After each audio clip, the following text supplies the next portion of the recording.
Tak, ahojte, dnešný podcast k nám privítala mladá Slovenka, ktorá urobila fitness v Amerike, ona cestovala do Slovenska a dnes prijala pozvanie od nás na náš podcast. Pekne ťa vítam, Bianka. Ďakujem pekne za pozvanie, som veľmi rada, že som tu.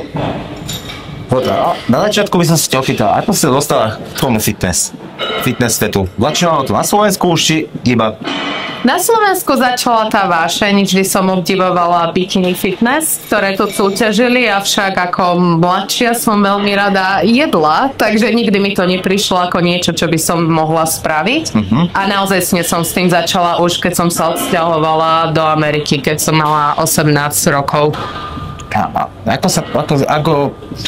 Ako spomínaš na svoju prvú súťaž? Kde to bolo a čo to bolo vlastne za súťaž? Moja prvá súťaž bola v štáte Illinois v Chicagu a na súťaž som sa pripravila sama. V tom čase, keď som sa odsťahovala, tak tie začiatky boli ťažšie, hlavne finančne, takže môj tréner bol Google. Našla som si stravu na Google a bolo to len taký cieľ. Ak sa mi to raz podarí postaviť na to pódium, tak budem veľmi šťastná. Avšak podarilo sa mi získať druhé miesto a to ma naštartovalo ďalej. Vtedy som sa naozaj zaľúbila do toho športu. To bola federácia aká? To bola NPC. NPC federácia. Áno. Tam si, aby vedeli diváci, súťažila si v bikini fitness, hej? Áno. Bikini. To je to pekné, hej? Áno, tie kus menšie ženy. To je kus menšie ženy. Inak obdivujem strašne tých rozhodcov, že ako vedia rozhodnúť, že ktorá človek už tak rovnaké tam hovorí, že to je... To ti verím a ja veľakrát som sa porovnávala a tiež mi veľmi ťažko bolo povedať, že čím to presne vyhralo, avšak viem, že neberie sa do úvahy len o fyzik. Ako telo, ale takisto aj prezentácia, vlasy, make-up, bikini, takže hodnotí sa všetko plus telo. A na Slovensku si nesúťažila teda? Na Slovensku nie, lebo už odvtedy som žila celý čas v USA. A vieš povedať nejaké rozdiely v Amerike na súťaži, aké sú rozdiely oproti slovenským súťažiam? Si sledovala slovenskú scénu súťaži nejaký? Sledovala. Čo som sledovala, bolo hlavne, myslím, že popularita bola kus vyššia v USA, že viac ľudí to robilo. A myslím, že tie baby niektoré boli iba o kus tak tvrdšie tam, ako na Slovensku a pozovanie bolo taktiež o kus inakšie ako tu. Ty si mala akú výšku? Ktorú výšku si ty súťažila? Ja som 5. A vy tam máte... Akú máš výšku? Tak to poviem. 158, myslím. 158. Čiže nízka. No, tam ste museli mať strašne veľa bav.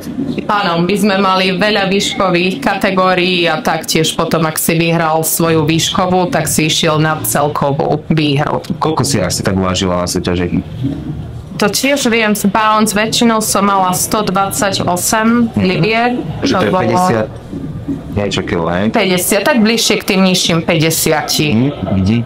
Lebo veľa báb sa ma pýtalo, to trošku odídem z témy, že tie baby sú tak svalnaté, veľké. A vždy hovorím babám, že musíte na súťaž sa pozrieť. Áno. Ono na pódiu, keď sa pozeráš dole človek, tak vyzeráte, že ste také väčšie, že svalnaté, ale ako náhle ste blízko, tak také tenunké skašine, že veľmi súhlasím. Áno, ono to vyzerá veľké, lebo sme naolejované, máme opálenie, sú tam reflektorové svetlá, však v skutočnosti sú tie ženy veľmi útle a malinké. V podstate sú sami sval.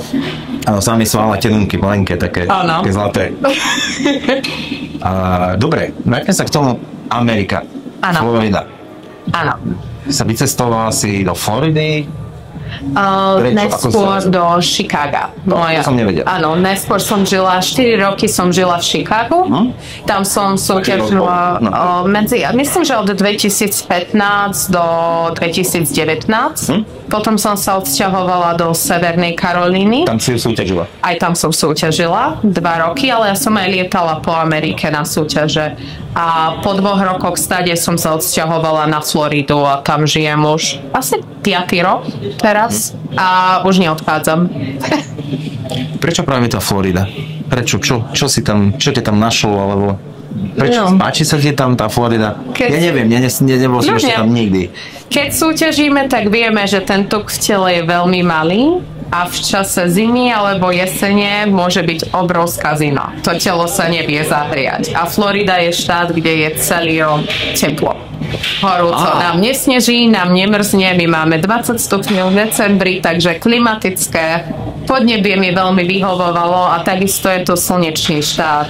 Jeden z najslnečnejších na svete a to veľmi vplýva na ľudí, že všetci sú veľmi radosní, tešia sa a fitness scéna je tam veľmi rozšírená, sú tam súťaže skoro každý týždeň. Hovoríš značeným vo Floride. Čo ti tak tam chýbalo zo Slovenska? Čo bolo také, čo ti chýbalo alebo vadilo, že tam je inak? No, povedala by som hlavne rodina, samozrejme, to je vždy najbližšie. No. Rodina, niekedy je tam veľmi teplo a máme hurikány pravidelne, takže každé 3-4 krát do roka máme väčší hurikán, čo bola prvá skúsenosť, som sa veľmi bála, ale teraz už časom to berieme ako u nás berieme búrku, takže chýbalo mi kus to kľudnejšie podnebie niekedy. Keď boli tam začiatky, za čím si tam išla? Čo si začala tam pracovať alebo robiť, či študovať, či ako to bolo celé? Takže začala som v Chicagu. Ja som bola v Amerike už keď som mala 16 ako výmenná študentka. Takže odštudovala som 1 rok na strednej. Od 16 do 17 vrátila som sa naspäť na Slovensko do Lučenca, kde som zmaturovala strednú. A môj sen bol odísť. Chcela som žiť v Amerike, avšak dostať sa tam vieme, že nie je najjednoduchšie. Takže našla som si pracovný program, cez ktorý som sa mohla dostať do Ameriky a pracovať tam. Pracovala som tam 1 rok, medzi tým som začala s fitnessom a našla som si robotu vo fitness aj v iných oblastiach a ostala som tam. Čiže vlastne ten fitness svet ti pomohol tam sa zaradiť? Áno. V Amerike? Áno. Nájsť nejaké živobytie, čím zarába, že aby si tam vedela žiť, a tak si tam ostala. Potom, dobre viem, ty si začala pracovať ako maklérka. Áno, to je nedávno, to sú posledné 3 roky, pracujem ako... To je predaj nehnuteľnosti, vieš nám to priblížiť, ako sa cenovo tam pohybujú nejaké nehnuteľnosti, či ak je to, lebo...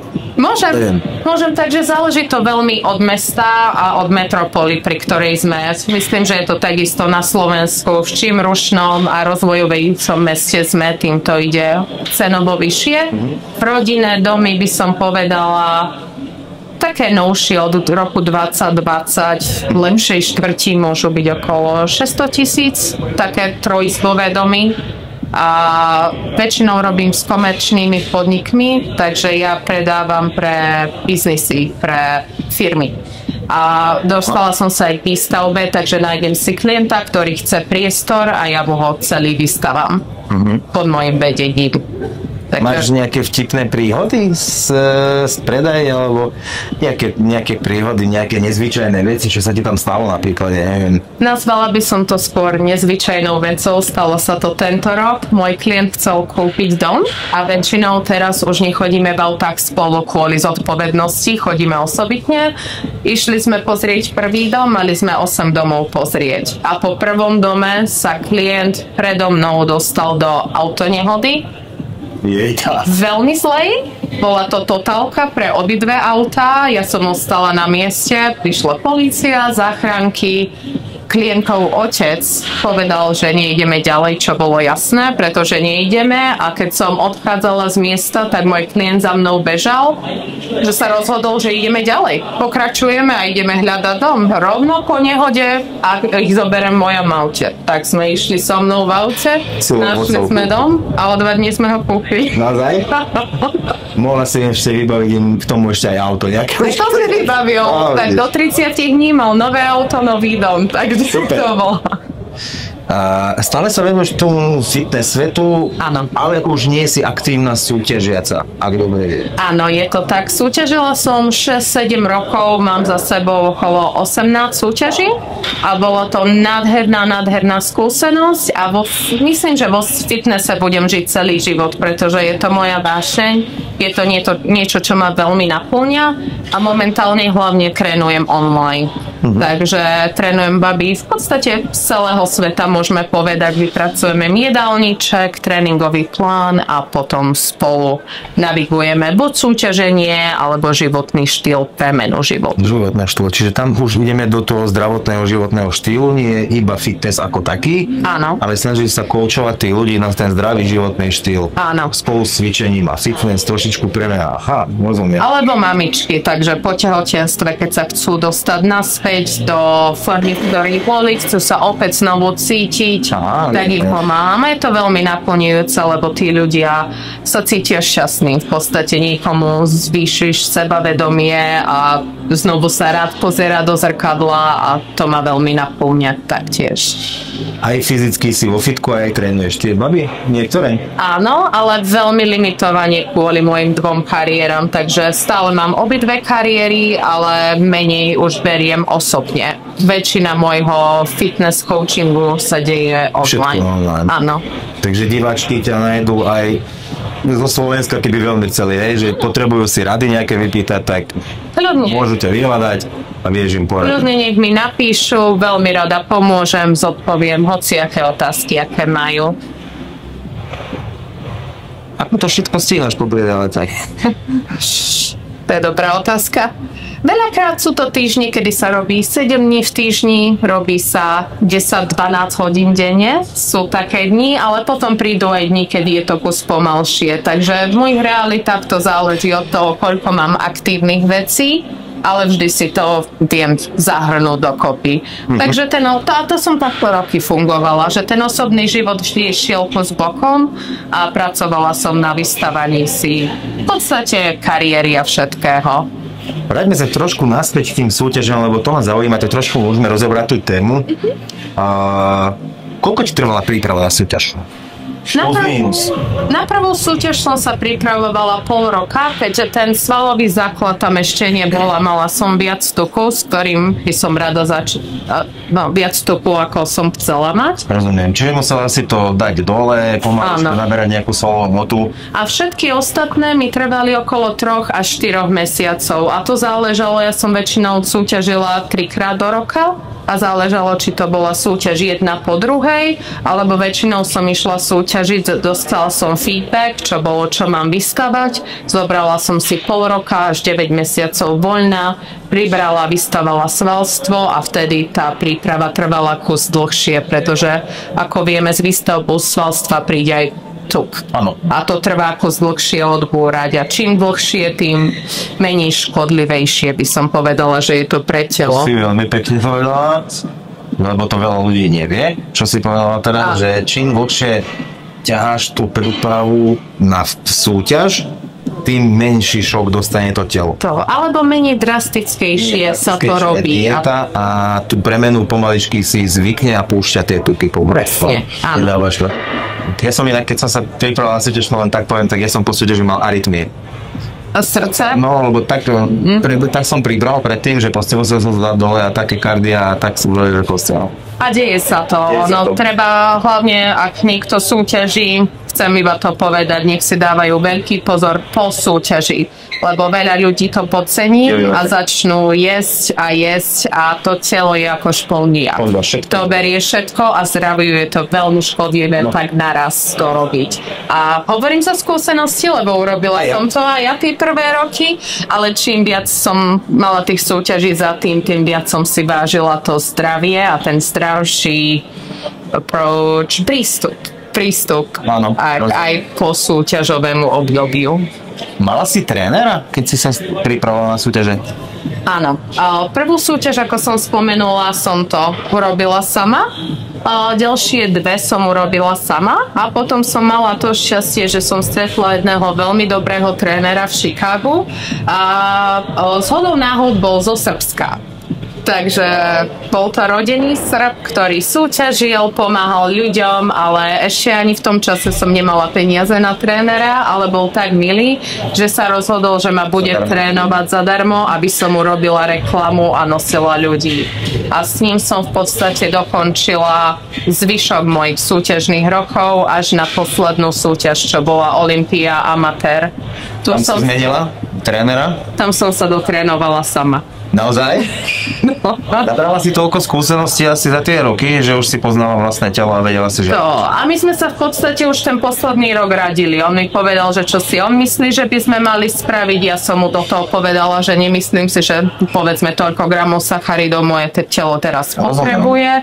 A posledných pár mesiacov som mu s rešpektom oznámila, že... Taký sledovateľ bol a trošičku ťa korigoval, že... Áno. Čiže tak si sa naučila. Dobre vedieť. Hovorila si, že vtedy si ešte nemala na to financie, že tréner... Čo taký tréner tam stojí v Amerike? Záleží od toho, že aký sú aj obrovské skupiny trénerov, ktoré môžu stať. Príprava na súťaž môže byť okolo 600 mesačne. Pre fitness tu? Áno. Aj? S veľkými trénermi áno, 600, okolo 600. Ale sú aj menší tréneri, čo by som skôr navrhovala ísť tým menším, lebo tí majú bližší vzťah a trénerstvo je o tom, aby sme sa rozumeli jeden s druhým a mali čas. A tí môžu ísť aj za 300, takže za polovicu. A ten tréner tvoj aj bola check formy, všetko, že pozerala formu, ako máš všetko. Čiže to stále. On za mnou aj doletel zo Srbska. On chodí na prázdniny na 2 mesiace do Srbska, ale žije v Chicagu a súťažila som v Pittsburghu a zo Srbska za mnou doletel na súťaž. Takže stali sme sa veľmi blízkymi, do dnešného dňa sme veľmi dobrí kamaráti a ako vyzeral tvoj deň vtedy, keď si bola v fitnesse? Čo bolo? Ráno si vstala? Ja neviem. Áno, ráno som vstala, vždy som začala deň s vodou, väčšinou pol litra vody, pretože to veľmi pomáha hydratovať, ale aj strávením, aj zo naštartovať to telo na deň. Potom som mala kávu a keď som bola v príprave, tak som išla na ranné kardio, čo bolo medzi 30 do 60 minút, podľa toho, koľko tuku som mala na sebe. Potom som sa vrátila domov, spravila som si raňajky, išla som na počítač, lebo už aj vtedy som trénovala online. Čo asi raňajky boli? Čo to bolo? Plus, minus? Vždy do dnešného dňa, už viac ako 10 rokov, sú to vajíčné bielka, ktoré milujem. Iba bielka? Dám si niekedy aj jedno žltko, ale radšej mám tuky z arašidového masla. Ja si dám si tuky, ale nemám ich rada zo žltko. To je len osobná preferencia, to nič zlé v nich nie je. Sacharidy ráno? Pravda, že ja som veľký fanúšik sacharidov. Že nebojíš sa, nie si nulková, že nedáme si sacharidy, bojím sa. Myslím, že všetko s tou, ako sa to hovorí, s tým balance, všetko musí byť balance, že všetko v harmonii, alebo... Naše telo potrebuje všetko. Všetko primerane, takže to by som tiež chcela vyvrátiť, keď si ľudia myslia, že bodybuilding alebo fitness sa sacharidy nejedia. Ak sa jedia správne, musia sa jesť. Telo aj svaly na tom záležia. Musia sa jesť. Takže sacharidy buď som mala toast, takže chleba s avokádom alebo ovsené vločky a také. Či ti dáva ešte motivácii v tom, aby si pomáhala tým ľuďom?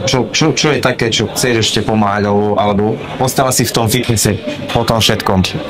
Napĺňa ma to. A mám pocit, že tým viem zmeniť život. A čo je len jednej ženy, keď žena nie je sebavedomá, príde mi s tým, že sa nevie pozrieť do zrkadla, že nie je so sebou spokojná. Ja ju to chcem. Moja forma trénovania nie je tá, že niekto je môj klient a budeš ma potrebovať do konca života. Moja forma je tá, že ja tie ženy chcem naučiť, aby same pre seba vedeli, čo do konca života majú robiť, aby sa každý deň cítili dobre vo svojej koži a hlavne zdravie, aby to zdravie fungovalo, lebo potrava je to základné, čo vystáva telo a aj zdravie, si myslím. Aký je pocit stáť na stage? Aby vedeli ľudia. Odporúčaš to niekomu? Pravda, že?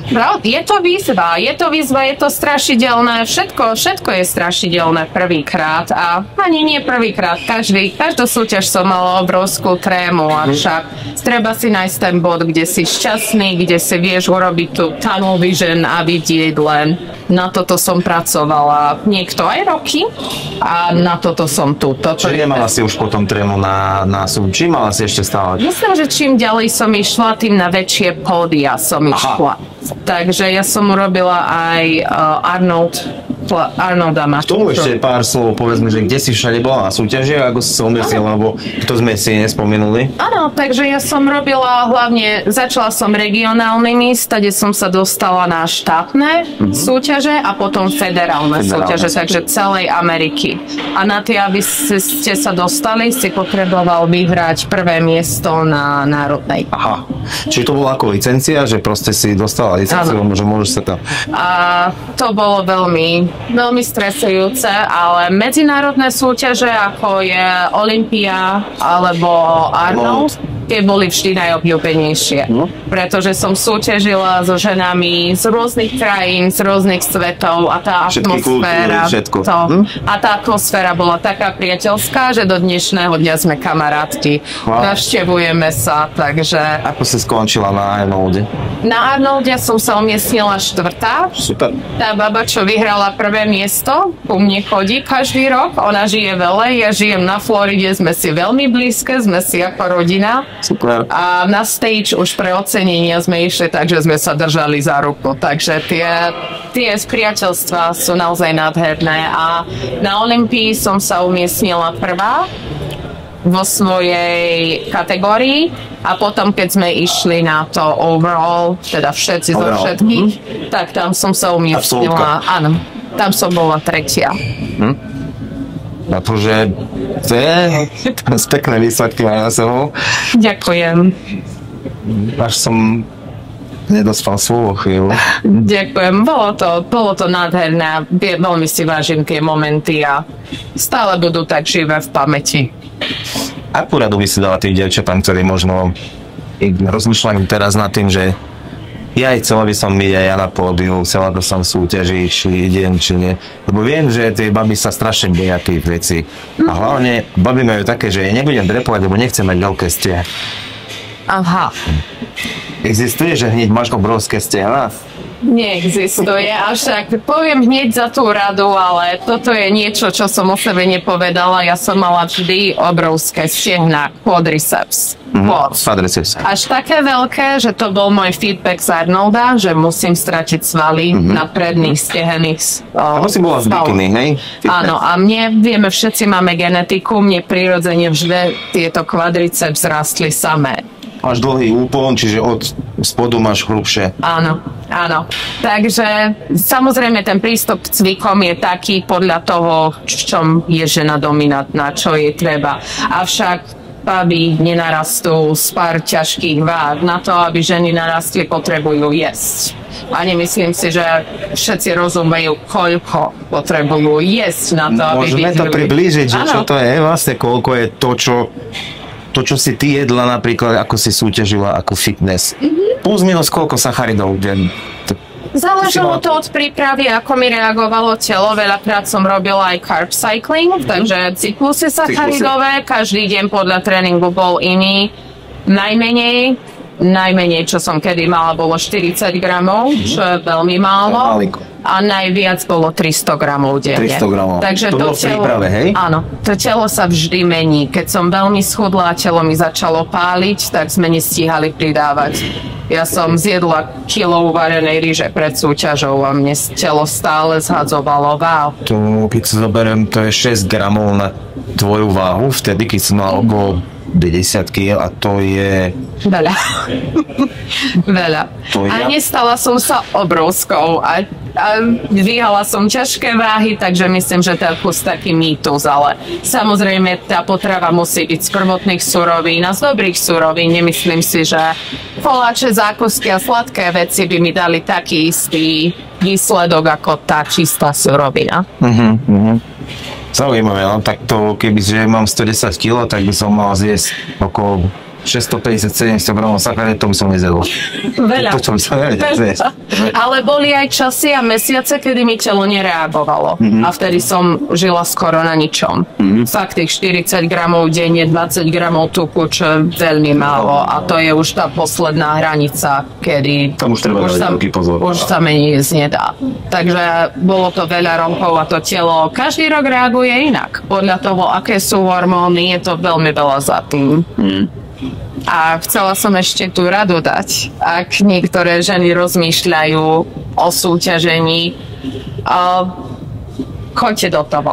Nie je nič lepšie, ako to skúsiť na vlastnej koži a majte dobrého trénera, ktorý hlavne dbá na zdravie, lebo dá sa trénovať aj nezdravo a pokaziť si organizmus, čo som urobila v minulosti a hovorím zo skúseností a dá sa trénovať aj s rozumom. A strach tu vždy bude. Všetko, čo stojí za to, prináša strach a obavy. Takže je to len výzva a verte si, nikdy nikoho nepočúvajte, len seba, svoju túbu tam byť. Keď si to povedala, k tomu by som dodal aj ja niečo, že mňa sa pýtali ešte taký, ja som malinko súťažil, ďaleko nie je tak ako ty, na takej úrovni, ale pýtali sa ma, že koľko peňazí si do toho vrazil, a som povedal jednu vec, že keby mi zobrali tie 3 minúty, čo som bol na pódiu, ten pocit, že mi vrátia všetky peniaze, čo som do toho investoval, tak som povedal, že nechcem. Že radšej ten zážitok. Takže určite áno, treba to vyskúšať, ako myslím si, že máš tam pravdu. Nakoniec ešte sa ťa opýtam, kde sa vidíš za niekoľko rokov? Ako plánuješ ďalej? Plánuješ ďalej ostať v Amerike, alebo tam si rozvinúť nejaký biznis ešte väčší, alebo ako to vidíš? Plánujem coaching, ideš ďalej s tým? Áno, takže obidve kariéry plánujem si držať reality, plánujem si držať coaching, avšak viac s lepším time managementom, alebo si zobrať asistentku, ak bude potrebné, pretože môj najväčší cieľ v týchto rokoch je začať si rodinu. Som šťastne vydatá skoro už 8-9 rokov a mám tu materinskú túhu, že by som chcela začať rodinu, prejsť si rodinou a možno v ďalekej budúcnosti sa znovu vrátiť na pódium. Wow, možno to uvidíme rokmi, ale plánujeme žiť tam, avšak na Slovensku sa nám veľmi páči, vraciame sa naspäť každý rok na pár týždňov a to je ten ďaleký sen, žiť pár mesiacov na Slovensku a pár mesiacov v Amerike. Coaching budem robiť vždy, takže stále budem jednou nohou v tom.